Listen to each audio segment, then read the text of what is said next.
Palk Bay. More than 100-kilometer long and 40 kilometers wide stretch of shallow, warm sea between India and Sri Lanka. From coast to coast, the waters rarely run deeper than 10 meters.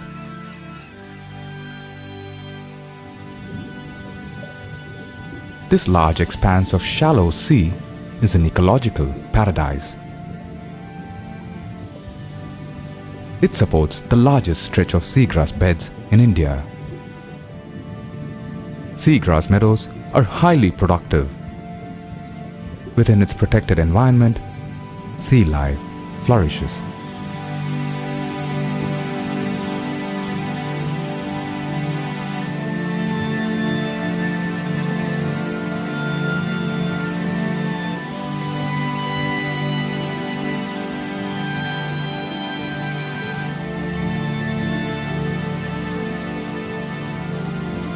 For over 2,000 years, the waters surrounding this area was the center of a booming industry in pearls. Traders from around the world sailed to India in search of genuine natural pearls.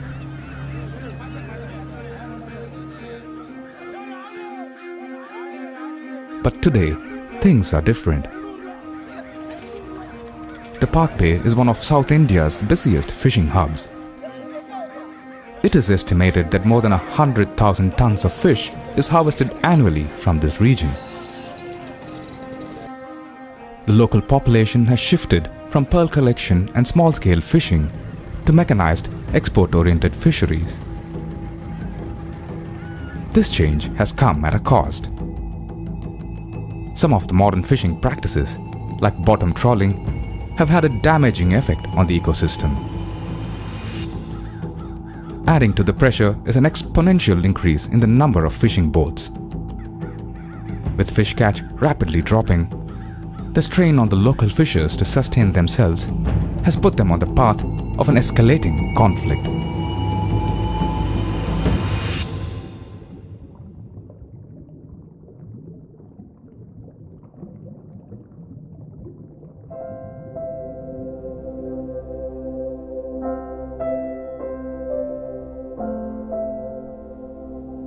With threatened livelihoods and a dying ecosystem, Palk Bay is desperately in need of a change.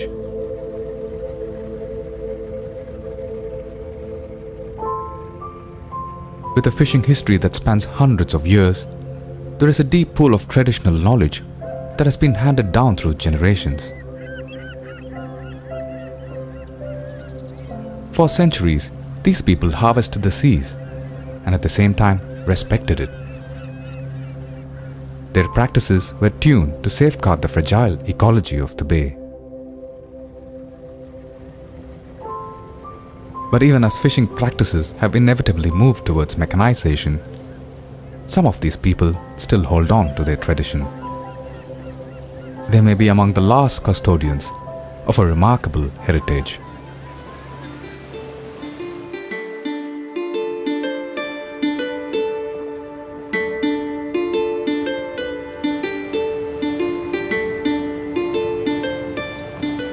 Some of the inhabitants of the Karangad fishing hamlet come from a lineage of pearl divers. Pearl collection died out in these parts a few decades ago. But these men are here for a different purpose. They are hunting for the sacred chank. Chanks are the outer shells of a large marine mollusk. Revered by many communities and highly prized, these shells are a source of livelihood to the divers.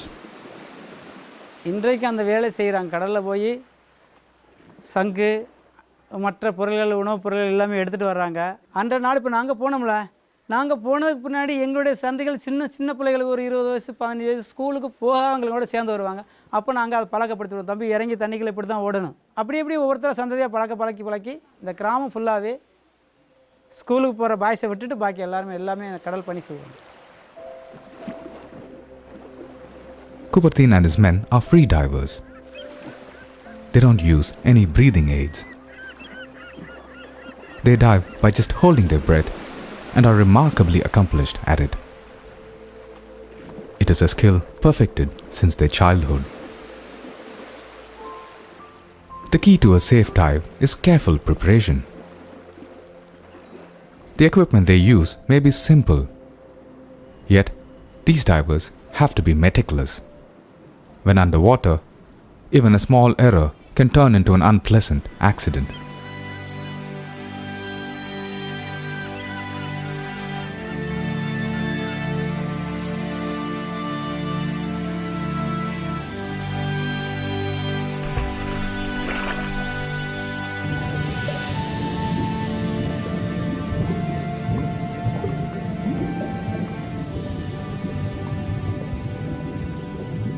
The waters of the Palk Bay are turbid most of the year.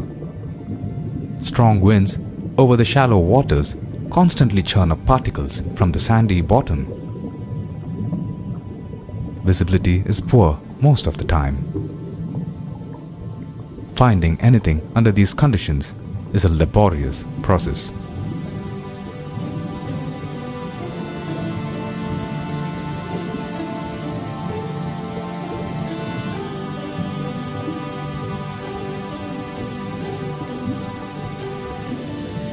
சிறிய சங்கை கையில் எடுக்கவே மாட்டோம். சிறிய சங்கை எடுத்தால் சிசுக்கள் அழிஞ்சு போயிடும் சொல்லிட்டு அதை தொட மாட்டோம். வளர்ச்சியும் கம்மியாயிரும். அதை டச் பண்ணால் வளர்ச்சி கம்மியாயிருனால அதை எடுக்க மாட்டோம். பெரிய சங்கை அதுக்காக பார்த்து எடுத்து அதை கொண்டு வந்து வியாபாரிகிட்ட கொடுத்து விற்போம். அந்த கறி எடுத்து சதையாக்குவோம். அந்த நெகத்தை எடுத்து ஊதுபத்தி வியாபாரிகள் வாங்கிட்டு போவோம். இந்த சங்கு கல்கத்தா பாலிஸுக்கு போகும்.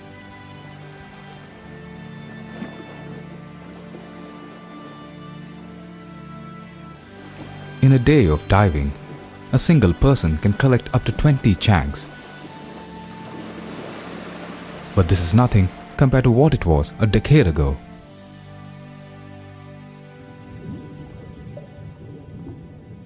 Diving trips like these are useful opportunities for the fishermen to hunt, mostly for their own consumption.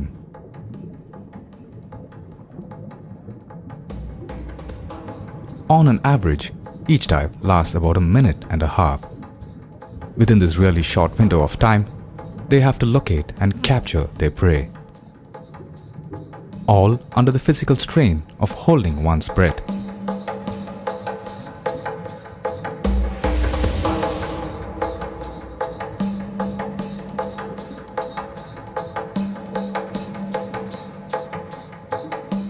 By its very nature, free diving allows only for a sustainable practice. The numerous constraints, both human and environmental, limit the quantity that each person can collect. This in itself acts as a regulator to prevent over-harvesting.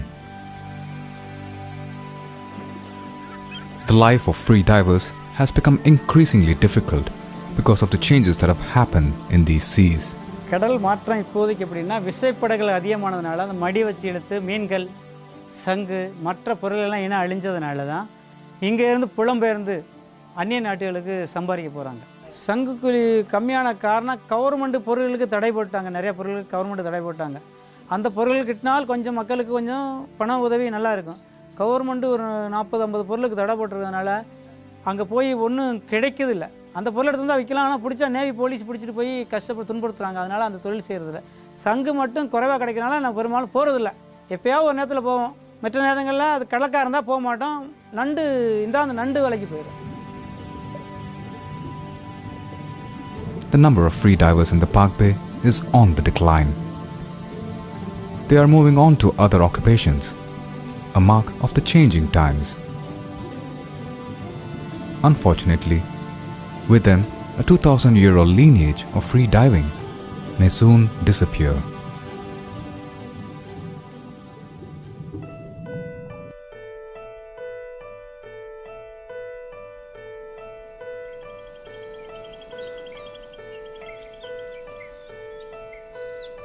Susai is an 80-year-old resident of Olekuda, a small fishing hamlet in the southern tip of the Palk Bay.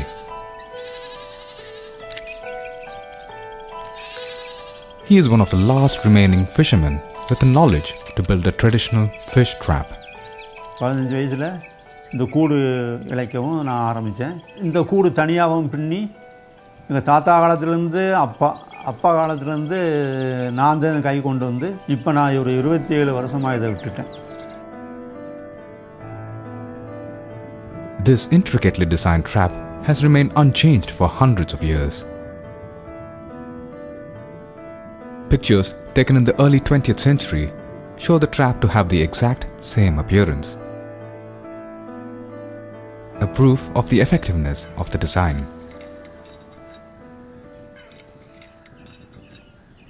Susai uses branches of acacia trees to build the trap.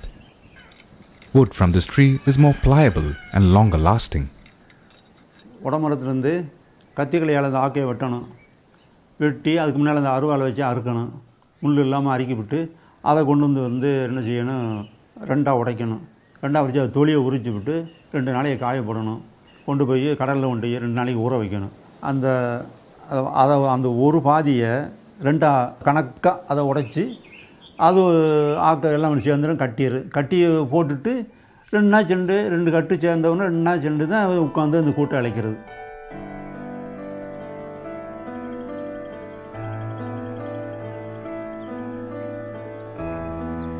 Creating a trap from these simple materials is the work of a master artisan.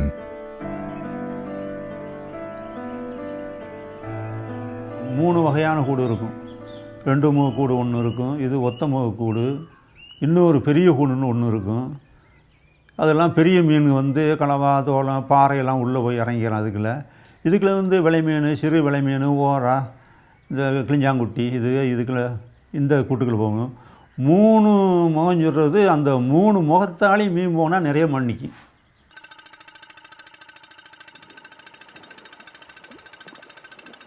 The waters around Olekoda are rocky with coral beds, an ideal location to deploy the traps.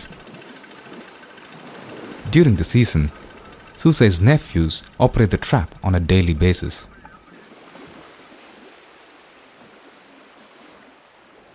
Every trap needs a bait. To target different kinds of fish, a variety of baits are used.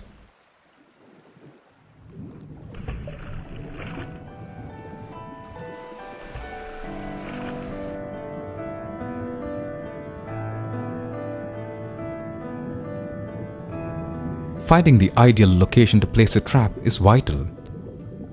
A spot with low fish activity may be a waste of time. Rocky areas with many crevices are excellent locations.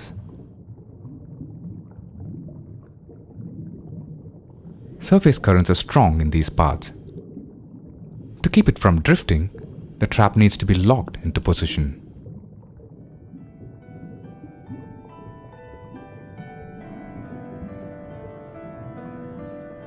What is remarkable about these fish traps is their ability to target specific kinds of fish based on their size. Smaller fish can easily swim out of the trap, and larger fish can't even enter. The ability to be selective and not be wasteful is a trait that many of the traditional fishing methods of the Palk Bay share.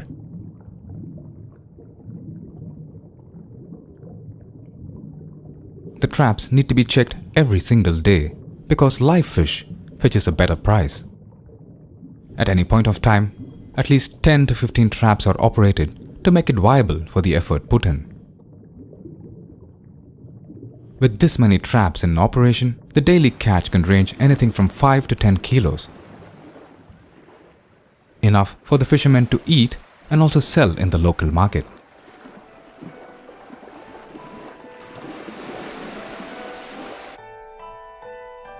Craftsmen like Susai are among the last few who have the knowledge and the willingness to make these traps. But his concern are more about the dramatic changes that the bay has undergone. கடல் பூரா வலை, அதனால் மீன் குறைஞ்சி வச்சு லாஞ்சிகளையும் எடுத்து steamer போட்டு எடுத்து அதுனாலேயும் மீன் சேதாரம். அதுக்கு பின்னால் இப்போ என்ன கேட்டால் இந்த மீன் எவ்வளோ வேகம் போதோ அவ்வளோ வேகத்துக்கு இன்ஜினு ஃபாரின்லேருந்து இன்ஜினை இறக்கி அந்த மீனை விரட்டி பிடிக்கிற அளவுக்கு அதுவும் வந்து சேர்ந்து வருச்சு. உற்பத்தி ஆகிற இனிமேல் எந்த நம்ம காலத்துக்கு பின்னால் கறி கூட மீன் கிடைக்காது, அந்த லெவலில் ஆகி போயிடுச்சு இப்போ நாட்டில் கடற்கரையில்.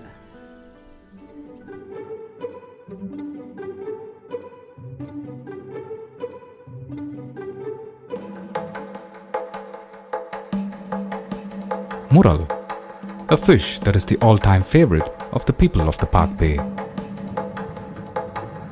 Mural is the local name for half-beaks. Half-beaks are surface-dwelling fish. To catch mural, the tool of choice is a unique custom-made net seen only in these parts of India. Mullimanai is famed for its net makers, a skill that has been handed down through generations and alive in the hands of the older women in this fishing hamlet. To fish for mural, a gill net is used. Gill nets are popular among fishers around the world, but this one comes with a difference. The key to this net is the choice of float. A float keeps the net from sinking underwater. But to be effective with mural, the net cannot just float on the surface. It needs to dynamically drift underwater. The balance has to be perfect. For generations, the net makers have been using twigs from the Calotropis plant. When dry, the twigs are thin, hollow and light. A perfect float for a mural net. இது எருக்கலங்குச்சியை வெட்டிட்டு வந்து மரமாக நிற்கி அதை வெட்டிட்டு வந்து இணுக்கணுக்காக வெட்டி காய போட்டு அதுக்கு பின்னால் தான் இது பண்ணணும் கெட்டை போட்டு அதுக்கு முன்னாடி மேவலை கயிறு விட்டு வலையாக போட்டு தான் இது எதுக்குன்னா மிதந்துக்கிட்டு கிடக்குமா மித்த கட்டையெல்லாம் அமைக்க போகிறோமா இதுதான் மிதந்துக்கிட்டு கிடக்கிறதுனால இந்த கட்டையை உபயோகப்படுத்துறது. Mural nets are deployed in the same way that most gill nets are, but with one difference. They do not have sinkers tied to them. A sinker holds the net down, creating a vertical wall into which fish get trapped. This won't work with mural. A drifting net is what is needed. The nets made by the women of Mullimanai are perfectly balanced to achieve this. The fishermen locate a school of mural first and then deploy the net. The effectiveness of the net is remarkable. It delivers an incredible catch, time after time.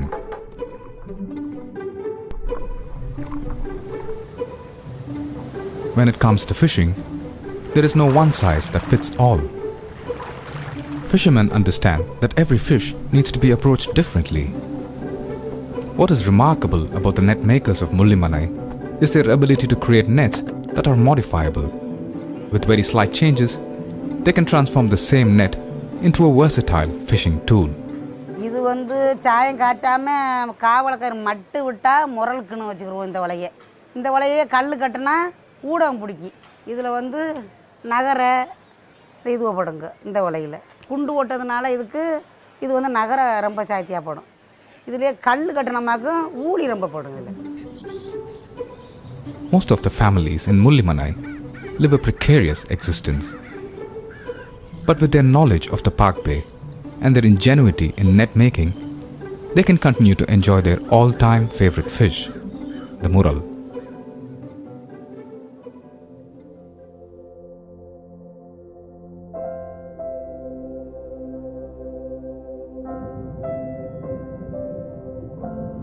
As the world around them is changing rapidly, some of the traditional fishing methods of the Palk Bay have also evolved. But the danger with development is people often compromise the well-being of the environment. But some of the prawn fishers have ingeniously adopted modern techniques, but keeping in mind the fragility of the seabeds of these parts. Kollukadu is a hamlet in the northern part of the Palk Bay. Puli and his family have mastered the art of catching prawns with their innovative mix of tradition and modernity. Prawn fishing is popularly done with nets used in trawl boats. But through years of experience, Puli and his people have developed an efficient way of doing this. இறால் சார்ந்த வலை வந்து என்ன 3 தட்டில் இருக்குங்க. Mall வந்து 3 தட்டில் இருக்குமா. அப்போ அங்கிட்டு இங்கிட்டு பேந்த கண்ணா இருக்குது, நடுவு குறுக்கிட்டு கண்ணா இருக்குது. இந்த இறால் போய் மோதையில் அது என்ன செய்யும்னா அந்த கண்ணுக்குள்ளே போய் சுற்றிடும், மாட்டிடும். இந்த பக்கம் திரும்பிச்சுன்னா அதில் மாட்டி ஒத்தக்கணுன்னா மாட்டி தட்டிட்டு வெளியே வந்துடும். இந்த பெரிய கன்று இந்த குறுக்கில் மாற்றாமல் மலையில் நல்லா திரும்ப முடியாது, அது மாட்டி உள்ளே கிடந்துக்கிறேன். அதனால அந்த 3 கன்று வலையை வச்சு அதில் இழுக்கிறது. Pulley's son is in charge of stitching together the 3 nets. It is painstaking work, but the rewards are worth it. Pulley's net works in the same way as trawling nets. They are both drag nets that are pulled over the ocean floor. But there is an important difference in the way it's done. Trawler nets are dragged over long distances. That's how they can harvest a sizable catch. But the traditional technique works in a smaller area. A weight is dropped as an anchor, and one end of the net is tied to it. This remains the stationary end of the net. A flag is dropped to mark the anchoring point. This will be the visual reference for the fishermen as they start maneuvering the net. The boat is now moved away from the anchor point. The fishermen deploy the net as they add distance between the flag and the boat.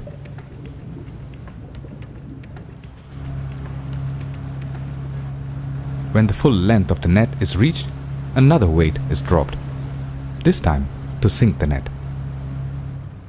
At this point, the boat changes direction and begins a circular movement, keeping the flag as the center. This is when the drag netting begins. As the boat slowly moves around the circular axis, the net begins to spread out. The major difference between this technique and trawlers is seen now. Pulley's net is carefully balanced with small weights and floats. This makes it just skim the surface of the seabed, touching it but not dragging its weight on it.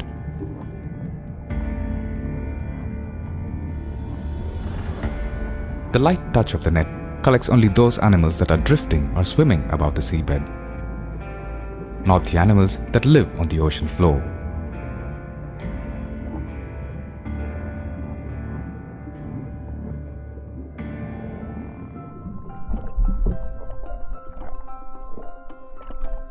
The beauty of this technique is seen when the nets are pulled up.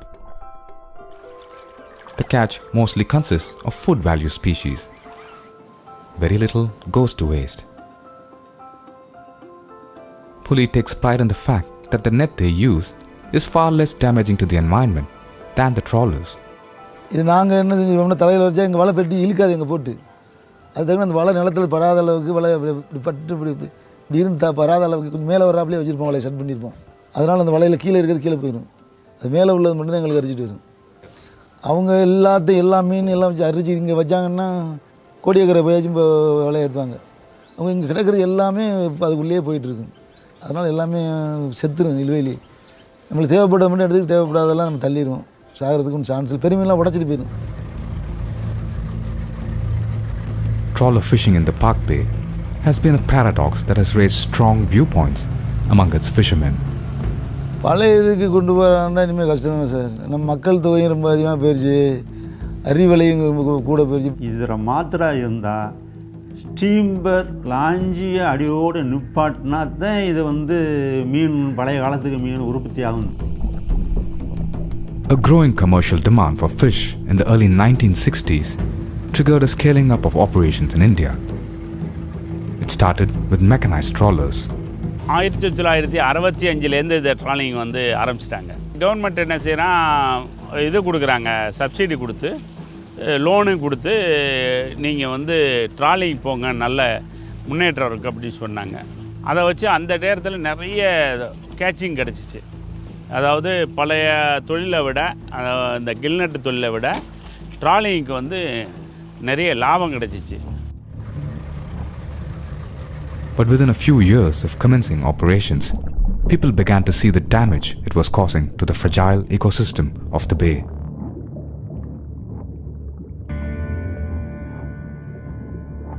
Bottom trawling has been criticized worldwide for its destructive effect on the seabed.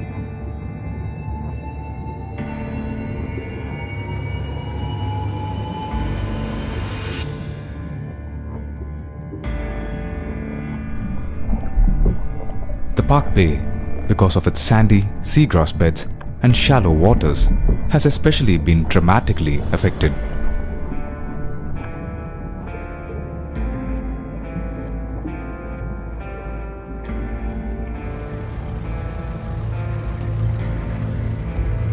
The most telling effect of bottom trawling is its wasteful bycatch. Trawler nets are non-selective. They not only sweep up commercially popular species, but also huge quantities of life forms that cannot be used as food.